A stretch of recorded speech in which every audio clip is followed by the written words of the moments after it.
Class 10th का ये second part करने जा रहे हैं। मतलब हमने इकोनॉमिक का चैप्टर स्टार्ट किया था ना, डेवलपमेंट, उसी का ये पार्ट 2 है। ठीक है। हमने क्या पढ़ा था लास्ट क्लास में? डेवलपमेंट क्या होता है, कैसे हमारे गोल्स डिपेंड करते हैं, नीड कंटेक्स्ट क्या है, ये लोग के सबसे ज़्यादातर गोल्स होते हैं। इनकम भी एक इम्पॉर्टेंट रोल फैक्टर है गोल्स में। इनकम के अलावा भी और भी चीज़ें हमारे लिए बहुत ज़्यादा इंपॉर्टेंट होती है। ठीक है। हमने नेशन के लेवल पे डेवलपमेंट पढ़ा था कि एक नेशन कंट्री के लेवल पे डेवलपमेंट क्या होती है। डेवलपमेंट वाली रिपोर्ट जो है वो कौन निकालता है? हमारा वर्ल्ड बैंक। हमारे इनकम भी एक क्राइटेरिया होता है, इसके अलावा भी चीज़ें होती हैं। इसके लिए जैसे हमने देखा था कि केरल जो हमारा एक एग्जाम्पल था, इनकम में भले वो हरियाणा से पीछे, लेकिन अदर फैक्टर्स में वो हरियाणा से काफ़ी आगे है। ठीक। अब देखो, आज हमें पढ़ना है यहाँ से कि हमारी पब्लिक फैसिलिटीज़ और बाकी सब चीज़ें कैसे होती है। पब्लिक फैसिलिटीज़ का मतलब क्या होता है कि जैसे कि money in your pocket can not buy all the goods and the services, कि हमारी पॉकेट में कितनी भी मनी हो लेकिन वो सब कुछ नहीं खरीद सकती। ठीक। That you may need to live well, मतलब अच्छे से हमें जीने के लिए। जैसे अब हमें रोड चाहिए, नहीं चाहिए रोड, आप बोलोगे नहीं हमें क्या करना है रोड चाहिए, लेकिन नहीं, ऐसा है। मान लो अगर आपकी पॉकेट में 10,000 20,000 भी है, आप उसे खा सकते हो, पहन सकते हो, अपनी चीज़ों में इन्वेस्ट कर सकते हो, लेकिन अगर रोड ना हो तो आप एक जगह से दूसरी जगह नहीं जा सकते। ठीक। टूटा फूटा हो कैसे जाओगे? कनेक्टिविटी नहीं है। पैसे होने के बावजूद भी जैसे गांव के लोग जो होते हैं, अभी भी वहाँ पे कुछ कुछ गांव ऐसे हैं जहाँ पे कनेक्टिविटी नहीं है, रोड ना हो तो वो यहाँ से वहाँ नहीं जा सकते, चीज़ें हैं। ठीक। तो इसलिए मनी इन सब चीज़ों में कौन प्रोवाइड करता है? आपको पब्लिक फैसिलिटीज कौन देता है? फिर पब्लिक फैसिलिटीज देती है हमारी गवर्नमेंट, क्योंकि जितना ही आपके लिए पैसा और चीज़ें इंपॉर्टेंट है, उसके साथ साथ आपको पब्लिक फैसिलिटीज भी इंपॉर्टेंट है। इसलिए income by itself is not completely adequate indicator. तो सिर्फ हम इनकम को ही, जैसे कि हमने देख लिया कि पैकेट में पैसे होने के बावजूद भी अगर आप नहीं ले जा पा रही, चीज़ें नहीं है, तो कंप्लीट एडुकेट, तो हम ये कह सकते हैं कि इनकम जो होता है वो कंप्लीट एडुकेट इंडिकेटर नहीं है of material goods and services का। जो हमारे सिटीजन जो हैं are able to use the can not buy you अब जैसे एक अच्छा एग्जांपल है, देखो सॉरी, जैसे मान लो जो हमारे बहुत सारे लोग हैं, ठीक है, दिल्ली में रहते हैं बच्चे, बहुत सारे बच्चे रहते हैं। अब बहुत सारे पेरेंट्स या बहुत सारे लोग ऐसे हैं दिल्ली में जो बहुत वेल स्टेब्लिश्ड है, बहुत अच्छी इनकम है उनकी, लाख 2 लाख इनकम होगी उनकी मंथली भी। ठीक। क्या उसके बावजूद भी आप लोग एक पॉल्यूशन फ्री लाइफ जी सकते हो दिल्ली में रह के? जी सकते हो क्या? नहीं। अगर आप रोड पे निकलोगे तो आपको पोल्यूशन मिलेगा ही मिलेगा। तो वही इसने दिया है कि भले ही कितने भी इनकम आपके पॉकेट में है, इसके बावजूद भी आप पॉल्यूशन फ्री एनवायरनमेंट नहीं बाय कर सकते, पॉल्यूशन फ्री एनवायरनमेंट नहीं बाय कर सकते। And ensure that you get the unadulterated medicine. इसके अलावा ना ही आप अनएडल्टरेटेड मेडिसिन ले सकते हो। इसका मतलब ये है, अनएडल्टरेटेड का मतलब होता है मिलावट वाली। ठीक है। एडल्टरेटेड मतलब मिलावट वाली, अनएडल्टरेटेड बिना मिलावट की। कितना भी पैसा हो आपके पास लेकिन फिर भी आप बिना मिलावट वाली दवाइयाँ नहीं ले पाते हो। ठीक है। ये अडल्ट वाला कुछ अलग ही नहीं, मत समझ जाना। अनअडल्टरेटेड मतलब है बिना मिलावट, अडल्टरेटेड मतलब होता है मिलावट वाली चीजें, जैसे आपकी दालें चीजें। तो वही कितना भी पैसा हो तो क्या आप बोल सकते हो कि सब्जी हमें बिल्कुल प्योर चाहिए या चीजें, भले ही कितनी भी ऐप आजकल कंट्री डिलाइट है या मतलब बहुत सारी ऐप्स वगैरह हैं, वैसे वो करती रहती है कि नहीं नहीं हम बिल्कुल फार्म से आपको दे रहे हैं या चीजें हैं, कुछ भी है चीजें बेटा, लेकिन उसके बावजूद भी हम ये चीज नहीं कह सकते, या मतलब जब तक हमने खुद अपने कितना भी देख लिया हो, अपनी आंखों से ना देखा हो, चीजें ना हो, हम ये कह ही नहीं सकते कि हाँ वो चीज प्योर है, कोई कितना भी क्लेम कर ले। ठीक। तो यहाँ पे वही चीज है कि कितना भी कुछ हो जाए, प्योरिटी की गारंटी कोई नहीं ले सकता। ठीक। तो यहाँ पे वही वो बात कह रहा है, इनकम कितनी भी आपकी हो लेकिन फिर भी आपकी वो इतनी एडुकेट नहीं है कि उससे आप सब कुछ चीजें ले सको या सब कुछ वो कर सकते हो। ठीक। तो वो इसने बोला कि पब्लिक फैसिलिटीज भी बहुत इंपॉर्टेंट होती है। पब्लिक फैसिलिटीज होती क्या है? पब्लिक फैसिलिटीज का मतलब होता है जो गवर्नमेंट हमें फैसिलिटीज प्रोवाइड करती है। ठीक है। पब्लिक मतलब जो पूरे सारे लोगों को, समाज को दी जाती है। जैसे कि आप लोगों को पार्क दिए जाते हैं खेलने के लिए, ठीक है, आप लोगों को रोड्स बनाए जाते हैं कनेक्टिविटी के लिए, एक जगह से आप दूसरी जगह से तीसरी जगह जा पाते हो। ठीक है। आपको क्या बोलते हैं, आपके घरों में पानी की सुविधा प्रोवाइड करा रखी है, तो पाइपलाइन बिछा रखी है, पाइपलाइन से आप आराम से घर में पानी यूज कर पाते हो। क्योंकि आप बोलोगे ना हम मोटर लगवा के पानी ले लेंगे, लेकिन बेटा वो मोटर लगवाना, वो मोटर से पानी आना, वो कैसे है, ये सब चीजें बैकग्राउंड में क्या है, पूरी एक चेन बना रखी है कि आपको पानी पहुंच पाता है। ठीक। इलेक्ट्रिसिटी है, इलेक्ट्रिसिटी ना हो तो आपका एक भी दिन गुजारा होगा? बिना कार्टून्स देखे या बिना टीवी देखे, बिना फोन चार्ज के क्या आप लोगों का गुजारा हो सकता है? नहीं हो सकता।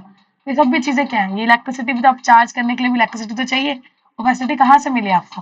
वो चीज़ें आपको गवर्नमेंट नहीं प्रोवाइड करी, ठीक?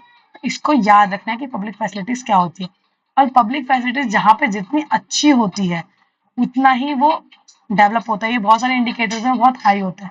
जैसे कि अभी हमने केरल का एग्जाम्पल पढ़ा, जैसे हमने देखा केरल में क्या देखा था हमने कि लो इन्फेंट मोर्टेलिटी रेट है। तो क्या आपको क्या लगता है क्यों है वहाँ पे लो इन्फेंट मोर्टेलिटी रेट? वहाँ पे लो इन्फेंट मोर्टेलिटी रेट इसलिए है क्योंकि वहाँ पे बहुत सारी चीज़ों पे ध्यान दिया जाता है, जैसे कि हेल्थ और एजुकेशन फैसिलिटीज़ पे ध्यान दिया जाता है कि भले ही उनकी इनकम थोड़ी कम हो, लेकिन फिर भी उनकी हेल्थ और एजुकेशन फैसिलिटीज़ प्रोवाइड करने में कोई कसर नहीं छोड़ी जाती। जैसे अगर आप बिहार में देख लो, तो टीचर्स इतने अच्छे नहीं है, या यूपी में देख लो टीचर्स इतने अच्छे नहीं है। मीम्स देखते हो आप कि हाँ वहाँ पे फ्यूचर को फचूरे पढ़ाते हैं, या मतलब चीज़ें हैं टीचर्स आके अपनी क्लास में चीज़ें कर रही होती हैं, अपने खुद अपने पर्सनल चोर्स चल रहे होते हैं टीचर्स के, एज कम्पेयर टू मतलब बच्चों को पढ़ाना उनका काम है, लेकिन उसके अलावा वो और भी बहुत सारी चीज़ें कर रहे होते हैं अपनी लाइफ में, विच इज़ रॉन्ग, जो गलत है। ठीक, तो वही क्या है केरल में क्या है, वहाँ पे बहुत अच्छी फैसिलिटीज दी जाती है, जैसे दिल्ली में भी है कि सरकारी स्कूलों में भी इतनी अच्छी फैसिलिटीज दी जाती है कि बहुत अमीरों के बच्चे भी, या मतलब जो रिच पर्सन है उनके बच्चे भी गवर्नमेंट स्कूल में पढ़ रहे हैं, क्योंकि वहाँ पे टीचर्स अच्छे हैं, बैकग्राउंड अच्छा है, ठीक है, बच्चों पे ध्यान दिया जाता है, चीज़ें हैं। तो ये क्या है, एजुकेशन और हेल्थ पे वहाँ पे ध्यान दिया जाता है, जैसे दिल्ली पे दिया जा रहा है। तो दिल्ली में भी अगर आप देखोगे तो एजुकेशन रेट अच्छा है, तो वैसे ही केरल में भी हमारा एजुकेशन और हेल्थ गवर्नमेंट जो है बहुत ध्यान देती है, जिसकी वजह से उनका इन्फेंट मोर्टेलिटी रेट जो है वो हमारा उनका कम है। देखो क्योंकि इन्फेंट मोर्टेलिटी रेट होता भी क्यों है, एजुकेटेड लोग होते हैं। अब आप सोचोगे ना कि हाँ मोर्टेलिटी मतलब बच्चों के मरने से, हेल्थ का तो चलो समझ में आता है, लेकिन एजुकेशन का क्या रीजन है? अब देखो, अगर लोग जितने ज्यादा पढ़े लिखे होंगे, चीजें नॉलेज होगी, तो वो लोग क्या करेंगे, वो जैसे मदर्स है, ठीक है, वो जब प्रेग्नेंट है तो उन्हें पता होगा कि हमें ये चीज़ें खानी चाहिए, ये न्यूट्रिशन वैल्यू इसकी अच्छी है, ये चीज़ें नहीं खानी चाहिए, इसकी न्यूट्रिशन वैल्यू कम है, या मतलब ये फूड हमारे बेटरमेंट के लिए है, ये फूड हमारे बेटरमेंट के लिए नहीं है, ठीक। ये सब चीज़ें उन्हें पता होंगी। बच्चे के होने के बाद भी उनकी मतलब कैसे उनका ध्यान रखा जाता है, ये चीज़ें हैं, वो सब कैसे आती है, वो एजुकेशन से ही पता चलती है, क्योंकि एक बैलेंस डाइट क्या होती है, चीज़ें क्या होती है, वो सब एजुकेशन से पता चलती है। और हेल्थ कैसे मतलब होता है, हेल्थ का कैसे रिलेशन है कि हेल्थ में अगर वो ध्यान देते हैं कि हाँ मतलब हेल्थ में जैसे टाइम से दवाइयाँ खाना, टाइम से अपनी न्यूट्रिशन लेना, क्योंकि पहले के तो टाइम के लोग तो बिल्कुल नहीं, ये चीज़ें तो ऐसे घर में डिलीवरी हो जाएगी या ये चीज़ें, लेकिन आजकल के लोग नहीं, प्रॉपर डॉक्टर के पास जाते हैं, चीज़ें होती हैं, कुछ कॉम्प्लिकेशंस होते हैं तो पहले से ध्यान दिया जाता है, चीज़ें। तो अगर ये दोनों ही चीज़ें अगर अच्छी हो जाए, तो आखिर हमारे छोटे बच्चे क्यों मरेंगे? और एजुकेशन होने से हमने ये भी देखा है कि यहाँ एजुकेटेड लोग हैं, तो लोग ये भी नहीं सोचेंगे कि हाँ मतलब लड़का है या लड़की है, ठीक है, तो मतलब लड़की है तो नहीं हम मार देते हैं, हमें नहीं चाहिए लड़की, तो ये चीज़ें भी सब कम होंगी थोड़ी, ठीक। अब देखो पीडीएस सिस्टम है, तो पीडीएस सिस्टम भी क्या है, वहाँ पे केरल में हमारा पीडीएस सिस्टम भी बहुत अच्छा है।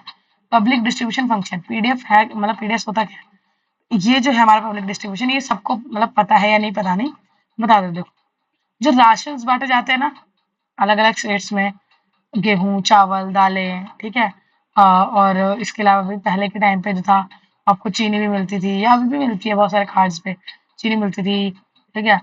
पहले हम गैस नहीं होती थी, मतलब सिलेंडर गैस नहीं होता था, उस टाइम पे केरोसिन ऑयल भी मिलती थी, ठीक, अपना गैस वैस जलाने के लिए। ये सब क्या है, और ये सब्सिडाइज रेट पे दिए जाते थे, बहुत ही कम रेट पे। अगर मार्केट में अगर आपको 20 या 30 रुपए अगर आपको गेहूँ मतलब पर किलो मिल रहा है, या आटा 30-35 या 40 रुपए किलो मिल रहा है, तो वहीं आपको गेहूँ या तो 2-3 रुपए इसके प्राइस पे, या बिल्कुल ही कुछ कार्ड्स में तो बिल्कुल फ्री ऑफ कॉस्ट भी गरीब लोगों को दिया जाता है, ठीक है। तो इसको क्या बोलते हैं हम, इसको बोलते हैं हमारा पीडीएस सिस्टम। क्या बोलते हैं हम, पब्लिक डिस्ट्रीब्यूशन फंक्शन। कैसे जो चीज़ें हैं इन लोगों में बांटी जाती है फ्री ऑफ कॉस्ट ये चीज़ें। अभी पीडीएस सिस्टम बांटे भी कैसे जाती है, जो गेहूँ चावल ही होता है, एक कार्ड बनवाया जाता है जिसको हम राशन कार्ड बोलते हैं।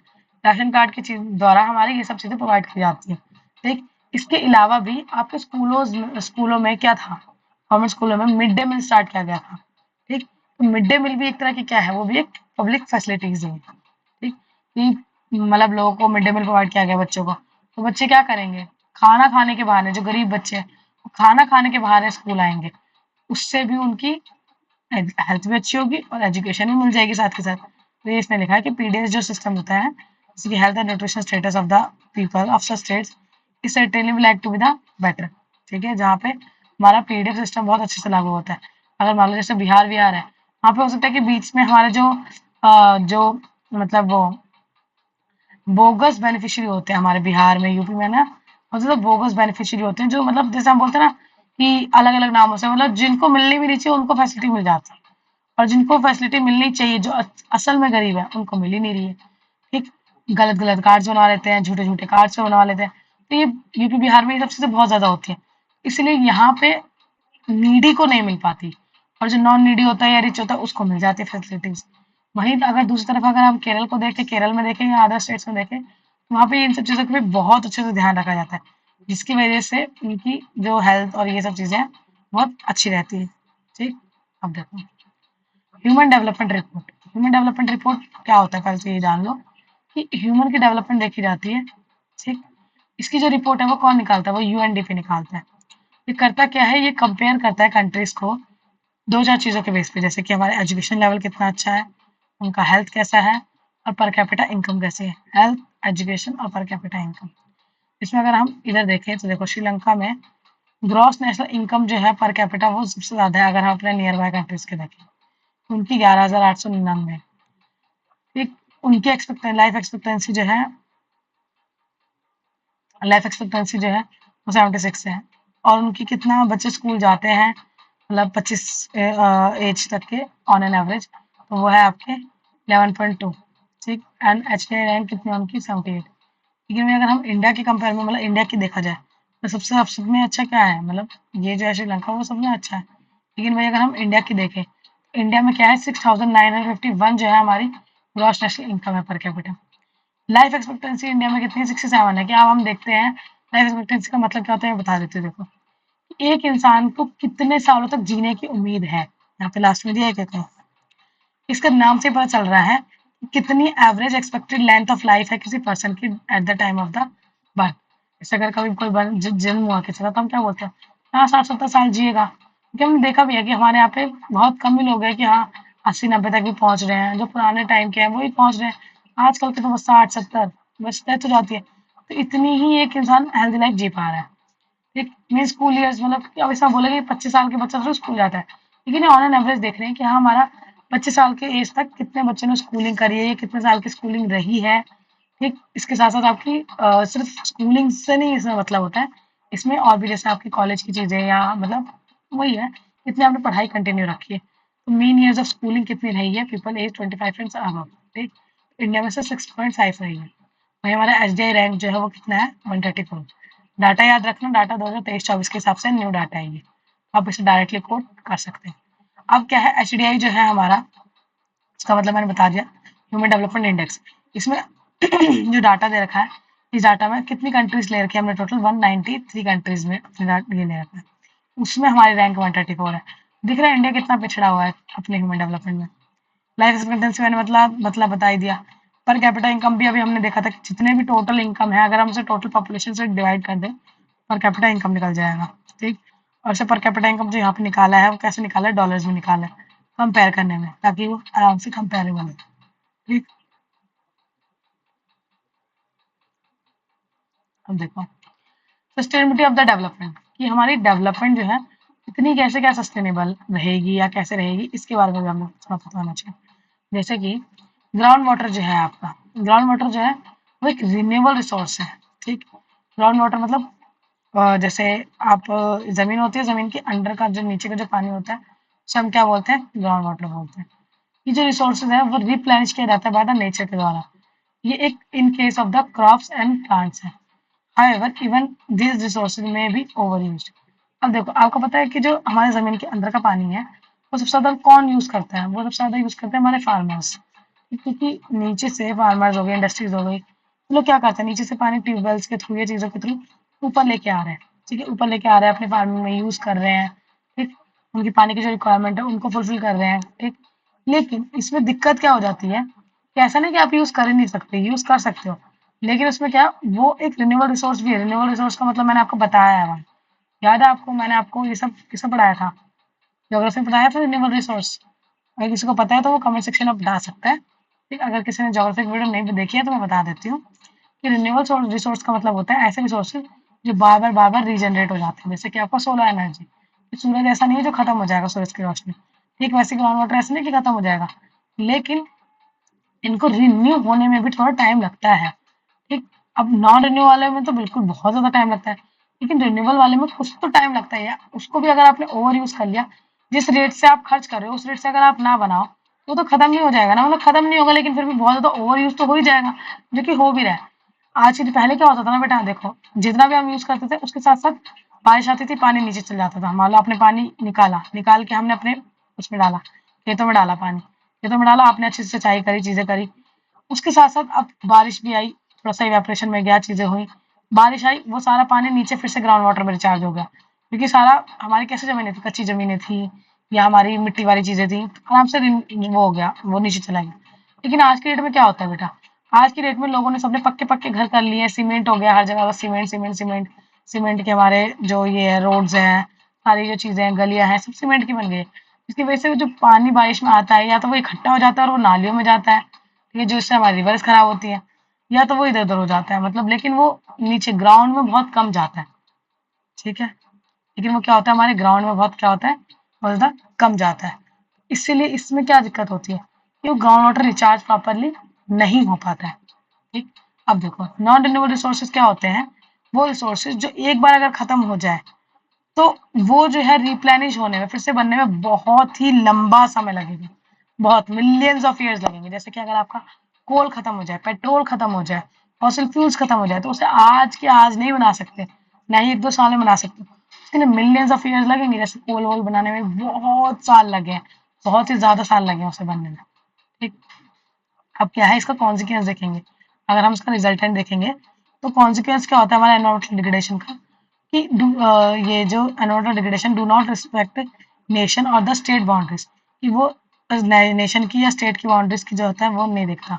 This issue is no longer region और द नेशन स्पेसिफिक, ये कि जो कुछ कुछ चीजें हैं हमारी, ये इसका एनवायरमेंट डिग्रेडेशन की। अब देखो लो बेटा, रिन्यूएबल और नॉन रिन्यूएबल रिसोर्स हमने देख लिया। अब ये बोल रहे हैं कि अगर हम एनवायरमेंट को डिग्रेड करेंगे, ठीक, तो उससे सिर्फ हमारे ऊपर नहीं इफेक्ट पड़ेगा कि अरे चलो हमने इंडिया में किया या इंडिया में फर्क पड़ा, नहीं। अगर कोई बाहर का बंदा भी कर रहा है, जैसे कि हमारा चलो ग्राउंड वाटर तो नहीं, लेकिन एक एग्जांपल देते हैं, जैसे एयर पोल्यूशन है, ये पोल्यूशन है, अगर कोई बाहर वाली कंट्री भी, जैसे मान लो अगर बिहार सॉरी अगर हमारी भूटान है, श्रीलंका है या बांग्लादेश है, वहां पे बहुत ज्यादा कचरा होगा या बहुत ज्यादा एयर पोल्यूशन होगा, तो उस एयर पोल्यूशन का इफेक्ट जो होता है वो इंडिया में पड़ेगा। ठीक वैसे अगर इंडिया में बहुत ज्यादा एयर पोल्यूशन हो रहा है, ये चीजें हो रही है, उनका इफेक्ट अपनी नेबर कंट्रीज में भी पड़ रहा है। उससे आप ये नहीं कह सकते कि नहीं हमारी कंट्री में तो नहीं पड़ रहा, नहीं। तो एक जगह, क्योंकि हम इंडिया एज अ होल जो है, मतलब इंडिया नहीं सॉरी, पूरी जो वर्ल्ड है, वर्ल्ड एज अ होल ही एक यूनिट है, एक ही अर्थ पे है, हम सब अलग अलग अर्थ पे नहीं है कि तुमने कर दिया कचरा कोई बात नहीं, हमारे ऊपर तो इफेक्ट ही नहीं पड़ेगा, नहीं बिल्कुल पड़ेगा। तो वही की consequence of the environmental degradation जो होता है, do not respect the nation, के एक नेशन के बीच में है तो उसी में ही रहेगा, नहीं, ना ही किसी स्टेट बाउंड्रीज का फिक्स है कि हाँ अगर यूपी में कर दिया तो बिहार में नहीं पहुंचा, नहीं। यूपी से बिहार भी जाता है, बिहार से यूपी भी आता है, और इंडिया से बाहर भी जाता है, इंडिया के अंदर भी आता है।